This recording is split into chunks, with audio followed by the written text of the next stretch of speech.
man. You lot have spoken. Say no more. Say no more. Say no more. Say no more. Say no more. Say no more. What the people want, the people get, bro. I always tell you lot. You lot. That's why I always ask you lot questions. I have my opinion, and then this question still got me thinking. Was this the worst performance? I don't know. For me, it'd probably be Newcastle away. I can't cap to you.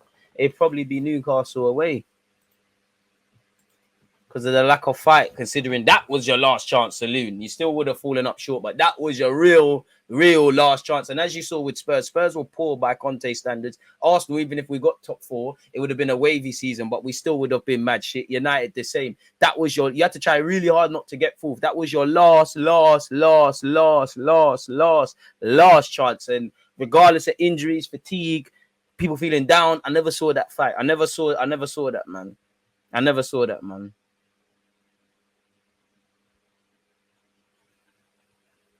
Come on, DG. Love it. You relate to your life. I appreciate it. I think more people in life, not just me, because I'm not no footballer or anything, but if more people drew comparisons with their life or whatever, they might learn things. Like, and then Tavares might make bare mistakes, that could come down to discipline. A man can say that. That's right. But a lot of people who will get him, they might want to quit smoking. They might want to save money. They might want to stop partying, but they don't stop it, So, again, if people use their life and critique, man, anybody, fair criticism, as I always say, but just bear that in mind. Be brazy. The man said it was calm. Would have preferred watching it via the TV instead of a phone. I hear that. Man of the people for sure, bro. Come on, you lot are lit, man. You lot are lit.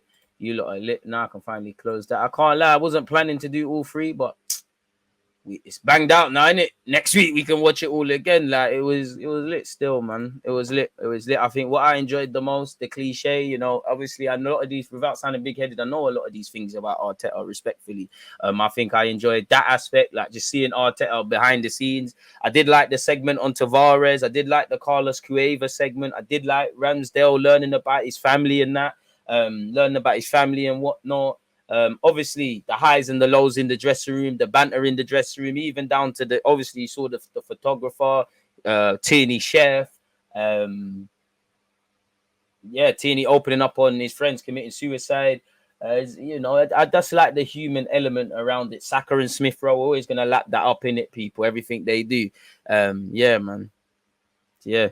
You should watch the City doc. We're gonna definitely watch the City, Spurs, and any other football things in general, man. It makes sense. I know the football is getting back. It's getting back to where it is, but there's time for this, innit? And this is one thing I like about Twitch. You can do you can do a lot with Twitch that you can't do with YouTube.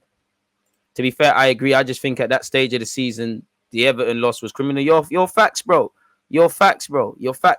It's defo up there. And as I said, it's very frustrating when, like I said, it's going to happen. You're going to make mistakes. You're going to take the lead in games. But, we taking the lead in games. And, regardless of Everton's form, regardless of where Man United are, I know we've won the league at Old Trafford. I'm old enough to remember that. But, we don't have the best of records there. So it was a chance to set that straight.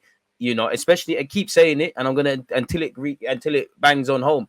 If you drop points from winning positions, if you score, you need to walk away. And for me, where Arsenal's concerned, you need to be able to go away to Old Trafford and 9 times out of 10, if you want to get top 4 and beyond, walk away with something, or at least if you get something in your hand, walk away with it. The same goes for, I don't want to admit it, but Tottenham Hotspur, historically, Chelsea, City, all of these things. We all know who our bogey teams are. Brighton, where, they took 4 points of us. We were fucking lucky we didn't lose that game away from home. And I think that was the real culture shock for Tomiyasu Lokonga. That was that slap of welcome to England, welcome to the Premier League.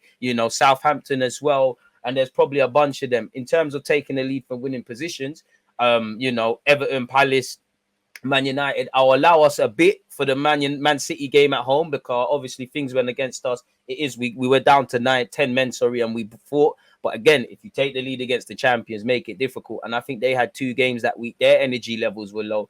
These are the things. And I think throughout that stream, I think you saw the lack of game management and where we need to go, really. We still need to improve in terms of reacting to setbacks. As I said, the timing of when we've conceded goals, you saw when we conceded against United. You saw when we scored and then conceded against Everton. Game management, reactions to setbacks, crisis management, until the players can fix things on the field themselves as well as Arteta, we're not going to get anywhere. And this is almost, in fact, it's more important than who you bring into the club. you know, mentality in building on what you have, reacting to set. Because as I said, things go wrong, bro. Things go wrong in football. You can work on something for 2 weeks, ref makes a bookie decision or someone makes a mistake. You have to be able to react. And I think as Arsenal, we always focus on that. Oh yeah, for the first 20 minutes until we conceded, we was all right. Like we can chop and change game moments out the game. Or whoever's made a mistake, like Tavares, for example, we make them the focus, which obviously you're going to be the focus if you've made a mistake. But across 90 minutes, people don't look at it. Okay, that mistake happened. That's a 1-2 minute flashpoint. For the 80 other odd minutes, what happened? Can every other player say they played to their maximum, made no mistakes, did all they could? If they can, cool. If they can't, this is the thing.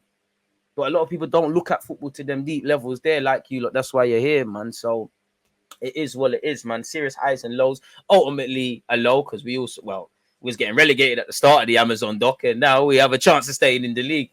We know how the story ends, but yeah, man, that's how I feel. That's how I feel about that as well, people. That would be my thoughts on episode 1 to 3.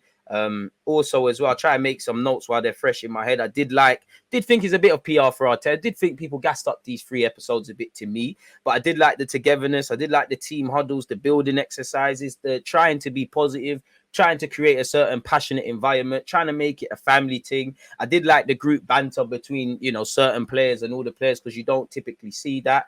I did like Tavares' little segment about his mum going IKEA and him talking with Carlos Cueva. I did like to see the medical team having their meetings because obviously we know these things happen, but we don't see these things. We only see Mikel Arteta talk before the game, after the game, the players play, and the occasional interview from these players. Would, you know, hoping the episodes to come, you see a bit more from Lokonga and the new signings and things. You know, we're itching to see the Aubameyang thing, what really happened. But yeah, man, I think it showed once again football more than anything, more than these tactics and players' ability. The only thing I got from this is it just reinforces what I believe, that it's more a mental game. You know, if you got the mental, reacting to setbacks, thinking positive, you know, believing in yourself, kind of what Arteta was kind of alluding to with Smith Rowe in the earlier statements. You're in a thingy, you're in a somewhat good stead, really. It's obviously lovely to see the togetherness Tierney had with the medical staff. I know he's always there. He's going to have that. It was also lovely to see Xhaka gassing up Smith Rowe. It was also lovely to see Tierney. It was only in a minute segment, but it was nice to see Tierney with the Scottish, his former personal chef, now obviously working at Arsenal, the other Scottish Don, really. And it was lovely to see the sound bites around the stadium. I know we're looking at some of them statements and thinking they're criminal, but I know a lot of you, you know, myself potentially as well, I have to save myself a bit. We shared a lot of them sentiments, definitely in the beginning episode or the start of the season when it was all, you know, Kroenke out, did the players this, the players that. It was crazy, man. I want to see more of Odegaard as well, especially because there's a chance to put the PR for him as well because he's our captain. Many people, it's not that they don't want him as a captain, but, you know, you get to see what he's like, man, because I really can't rate Odegaard enough.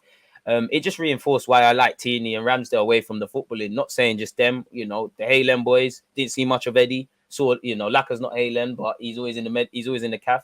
It was lovely to see them around the experienced players. It was lovely to see, you know, the little Saka reacting to the penalty. You're always gonna do that, but and I'm always gonna identify with them. It's like Ramsey and Tierney. They could be your brethren. Like they're just footballers. Like they're real working class men. It's lovely to see their families as well because we always forget the family are on this journey as well. In fact, I'm not going to say it's more painful for them because footballers, you know, it's a lonely place if you've lost, but the family, sorry, they're riding this journey with them, you know, and they see the abuse. It comes with the territory. I'm constructive criticism, better yet, and fair praise. We're not talking about when it goes OTT. One thing I didn't like was obviously man are running up at Arteta's car. Obviously, you can voice your concerns, but if it goes a certain way and Arteta's put in a certain predicament, he's a human being. He is a man. It's fight or flight. Something's going to happen, innit? And I do think with social media, with these lot being footballers and fans pay, I do think there's maybe over familiarity isn't the right word or term, but I do think people are a bit too comfortable with disrespecting people and whatnot.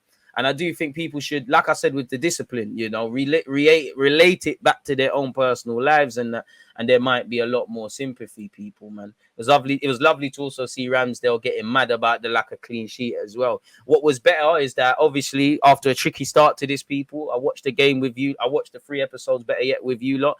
It was fantastic, man. Like it always is, man. I really appreciate you lot from a personal point of view.